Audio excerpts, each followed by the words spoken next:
વડોદરા શહેરમાં ભવિષ્યમાં કોઈ દુર્ઘટના ન બને તે માટે પગલાં લેવા આજે અખિલ મહારાષ્ટ્ર યુવક સંગઠન દ્વારા મહાનગરપાલિકાના કમિશનરને આવેદનપત્ર આપ્યું હતું। રાજકોટમાં ટીઆરપી ગેમ ઝોનમાં આગ લાગી હતી, જેમાં કોઈની ભૂલના કારણે નિર્દોષ લોકોએ જીવ ગુમાવ્યા હતા। હાલ વડોદરા શહેરમાં ઠેર ઠેર ફાયર સેફટીને લઈને તપાસ હાથ ધરવામાં આવી છે। વડોદરા શહેરમાં ભૂતકાળમાં એક દુર્ઘટના ઘટી હતી।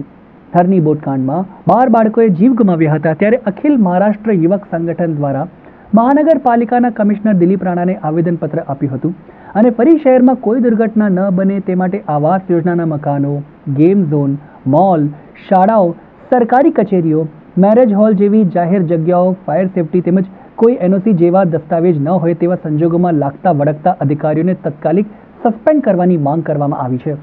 ગેમ ઝોનમાં જે પણ પરમિશન લેવામાં આવી નથી એવા અધિકારી અને જે પણ સંસ્થાના સંચાલકો છે એને તાત્કાલિક સસ્પેન્ડ કરવામાં આવે ને જે તે સંસ્થા જેને સીલ કરવામાં આવે એ માટેનું આજે અમારું સરકારને કમિશનરશ્રીને આવેદનપત્ર છે।